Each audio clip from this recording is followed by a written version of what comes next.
Guys నమస్తే. ఈరోజు brand new day movie చూడడానికి శ్రీకాకుళం అయితే పోతున్నా. సో ఈ మూవీలో యాక్షన్ సీన్స్ ఉంటాయి. ఈ విషయం పక్కన పెడితే అసలు ఎంజే స్పైడర్ని గుర్తుపట్టదా అన్న క్యూరియాసిటీతోనే మూవీకి అయితే పోతున్నా. సో మూవీ చూసాక ఎలా ఉందో చెప్తా, వెయిట్ అండ్ సీ. ఫైనలీ మనం రీచ్ అయిపోయాం అన్నమాట శ్రీకాకుళము.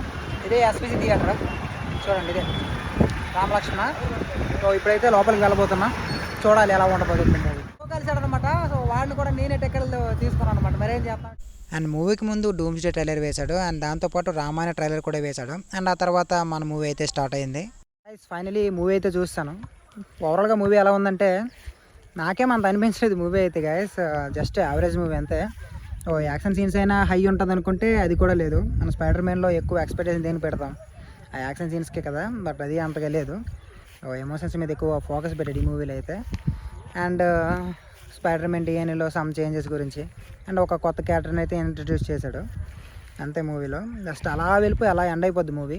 నాకైతే ఏది నచ్చిందంటే హల్క్ అండ్ స్పైడీ ఫైట్ అయితే నచ్చింది. లాస్ట్లో ఆ పోస్ట్ క్రెడిట్ సీన్ అయినా పడద్దంటే అది కూడా పడలేదు, ఈలోపే స్క్రీన్ ఆఫ్ చేసాడు. అది కొంచెం డిసప్పాయింట్. సో ఓకే గైస్, ఇవాళ వీడియో ఇంత. మరి నెక్స్ట్ వీడియోలో మళ్ళీ కలుద్దాం. Bye bye.